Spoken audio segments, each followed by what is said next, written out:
I wanted it to be masala but with my own flavor. A big blockbuster movie, bring it on, but I'll do it my way. When it's really regressive sort of messaging and it makes hundreds of crores, it hurts.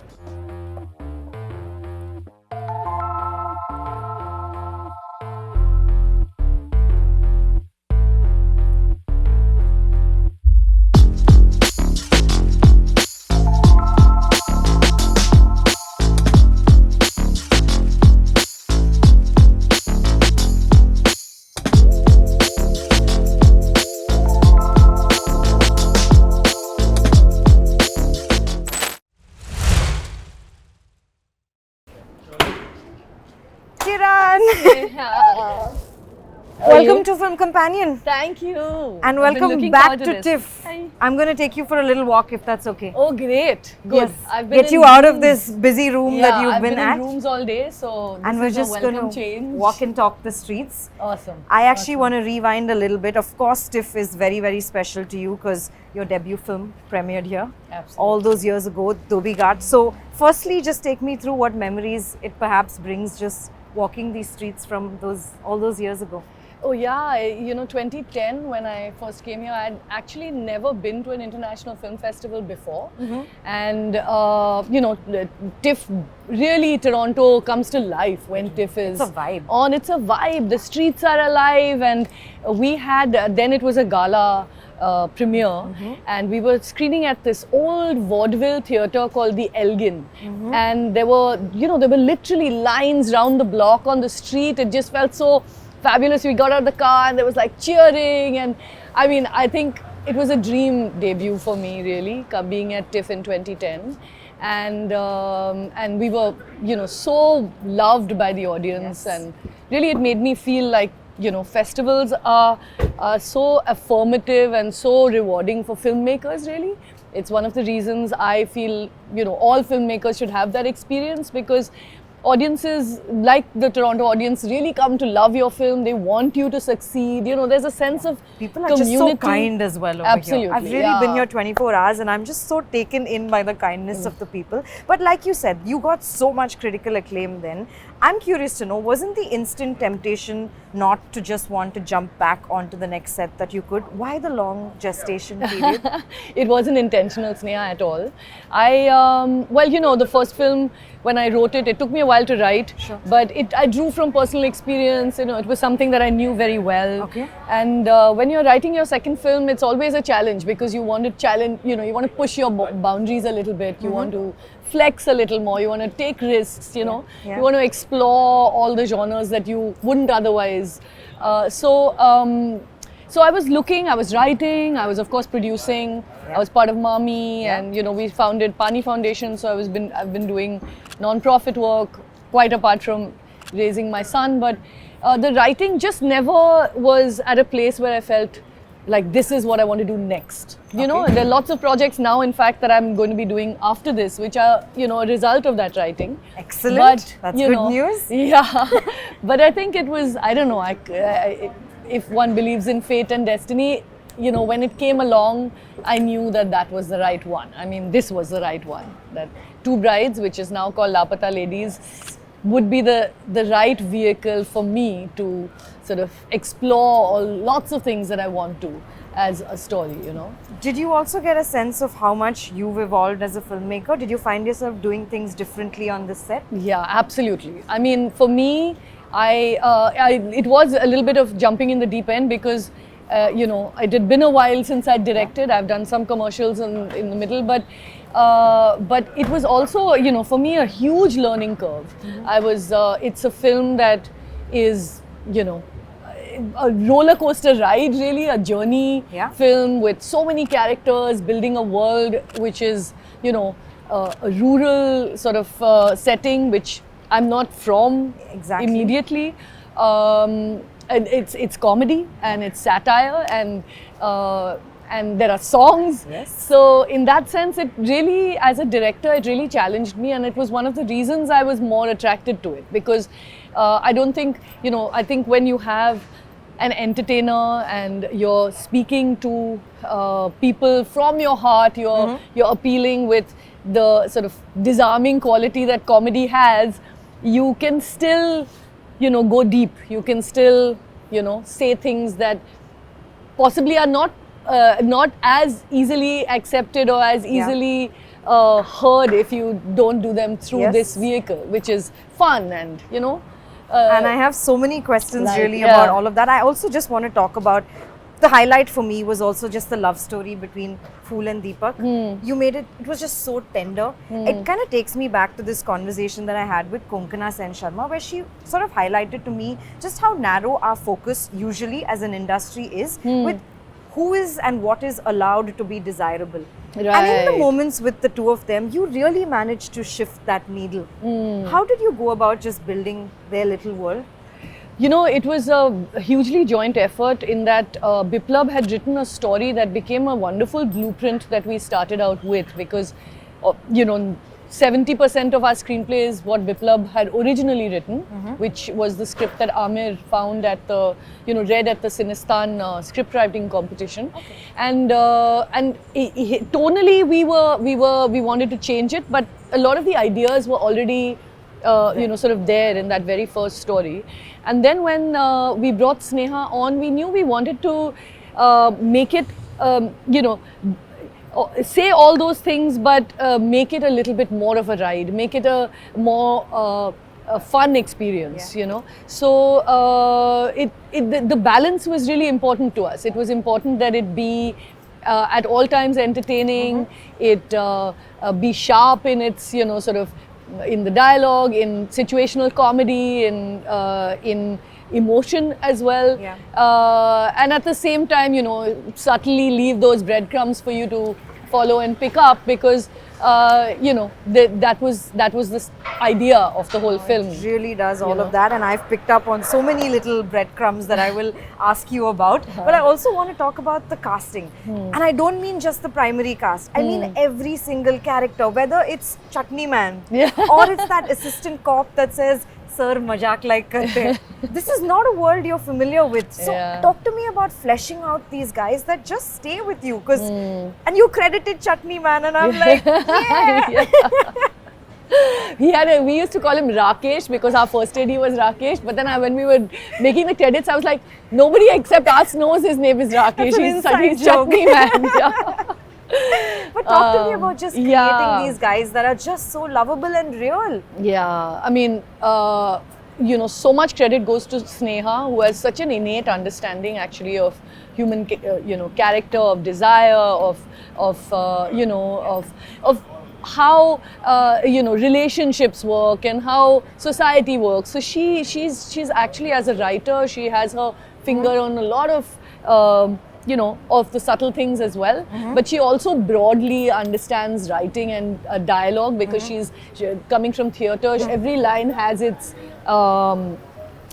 impact at the end of it, but it's still conversational. And it's still light. And it's still light and it's conversational. And a lot of what we wanted to talk about, we did through creating characters of a certain kind, rather than have them say things. So show not tell was very much the mantra, and lots of these sort of small characters, I really wanted them to be very memorable, very sort of delightful and quirky and enjoyable, but leaving their little mark. That was our goal when we were writing. And then of course, because we were able to find the right actor and the right face for the part, I'm hoping that paid off. Yeah. And like you said, the film is, of course, a delightful story about brides getting swapped, but it's also such an incredible satire on marriage. And you were possibly making this at a time when your own marriage was ending.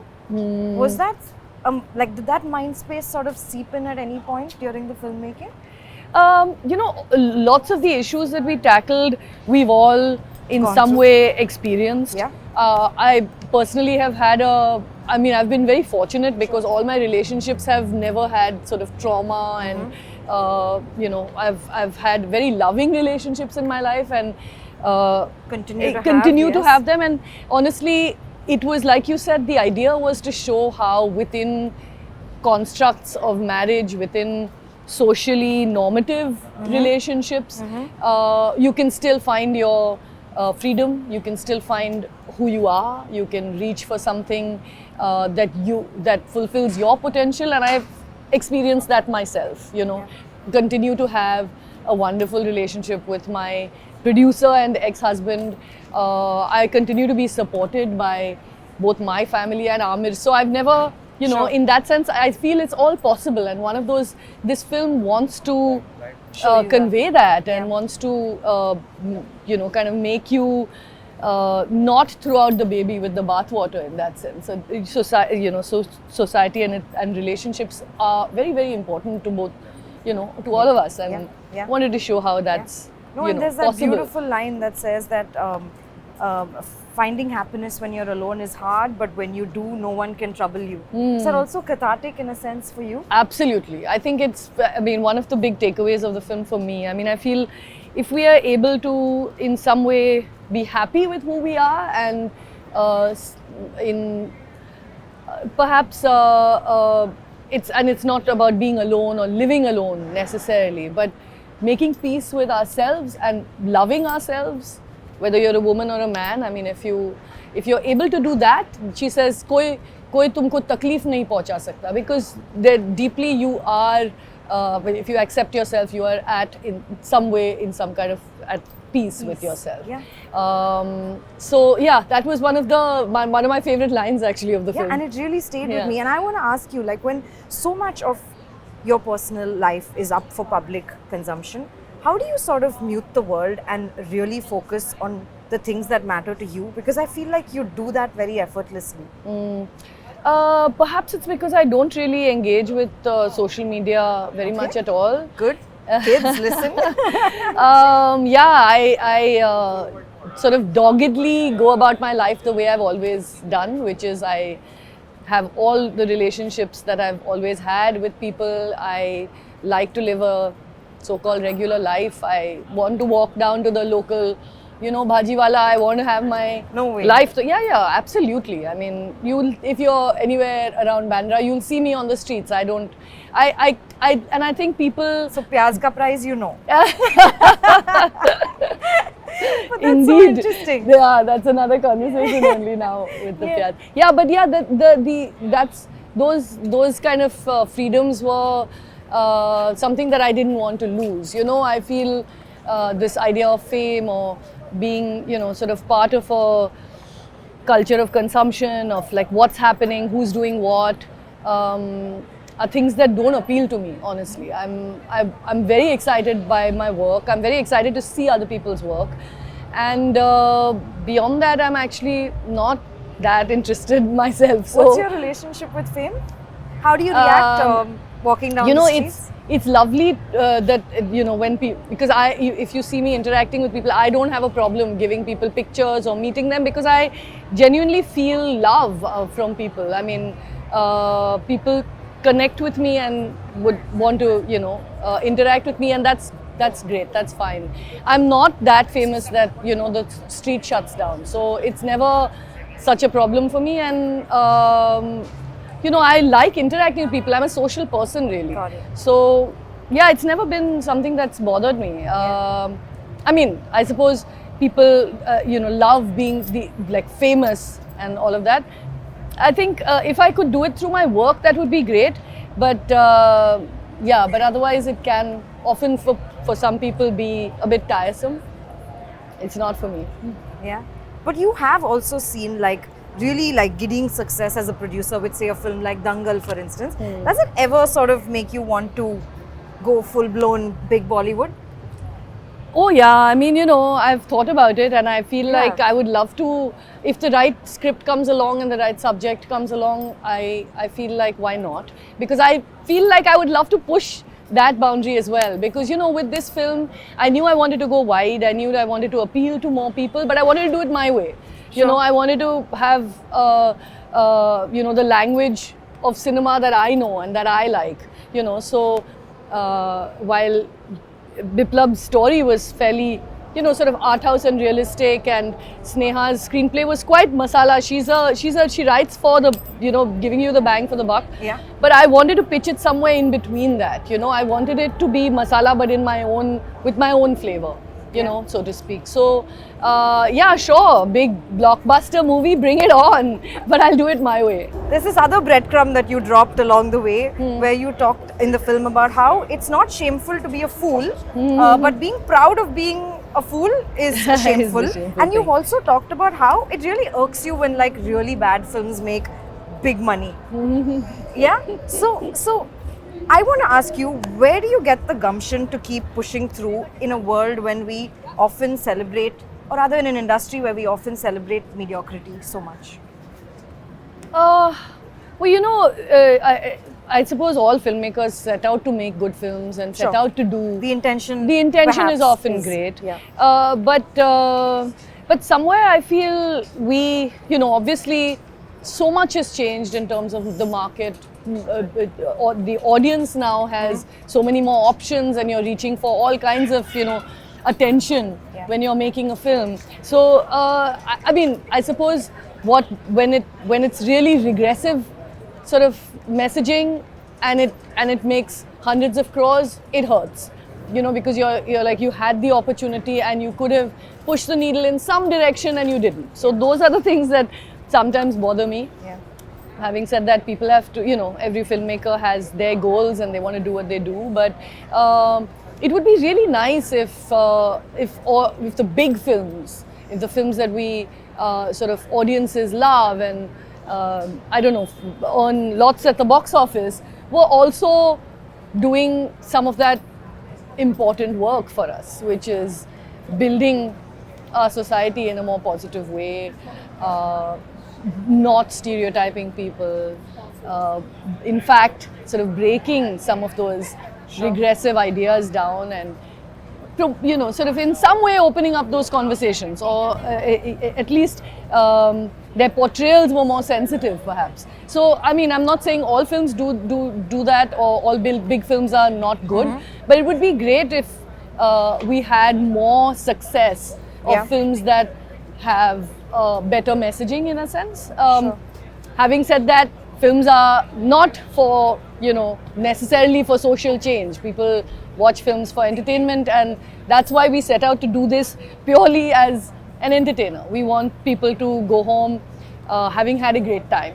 And I think when you do that, anything that you say or any sort of ideas that you want to plant take root in a more deep way, in a more profound way, because people have experienced it, have enjoyed it, and hopefully that will stay with them longer than a tagline or just a speech or monologue in the film. So yeah, we have a lot of I haven't found myself quoting so much from a film, you know what I mean? Because every sort of punchline just really stayed with me. And there was one more very, very poignant where there's a line where you say that often women aren't given opportunities for fear that we may realize that we don't need men after all. In an industry where, the ratio or the statistic of women in film is just so staggeringly low, as you get to a place of so much power as a producer and a filmmaker, how do you want to shift that, like change that around on your set at least? Yeah, I feel there's so much to be done to bring more women into the fold of filmmaking, because we have so much talent across the country. We have,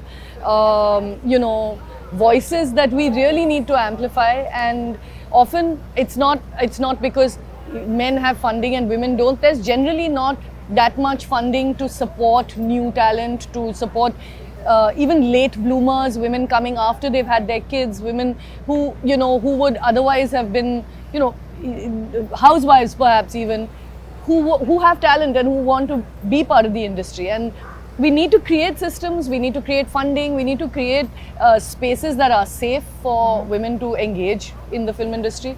And I hope to be part of that in some way. It'll take some doing, because we don't have sort of a history of institutional funding for women or people of color, or other kinds of gender, and we don't as a society have it institutionally. So I think outside of that, it's up to filmmakers and people who care and people from these sectors who work in these sectors to find ways to do that. And I'm hoping to work towards that in my own on my own set. Of course, I had a great mix of men and women, and I continue to obviously look to collaborate with women. Some of my best collaborators have in the past been women. So yeah, I mean, it's something that is evolving and I think is changing. I mean, perhaps we don't hear of it enough, but we do have a lot more participation now, and I hope that goes grows. up, that Yeah, grows. yeah. And finally, before I leave you, many years ago, during the making of Dhobi Ghat, I saw your producer Aamir. He referred to the film as poetry on celluloid. Wow. What did he say when he saw Laapataa Ladies? Oh, he's been such a great support to, I mean, we wouldn't have this film without him, because he found this script and he's been, you know, he offered it to me to direct, which was incredibly like fortuitous for me because I loved it and I really wanted to do it. And I think thankfully for me, he's incredibly proud of the film as well. So you'll have to ask him, and I'm sure you'll have opportunity to do that. But I hope he says something as nice as poetry on celluloid for this as well. Yeah, no, it's beautiful. Thank you so much. One Thanks, can really Sneha. see that you do care, and I can't wait to see what you do next. And hopefully, it's not many years before we meet on the streets of Toronto again. Thank you. Thank you Thanks so much. much.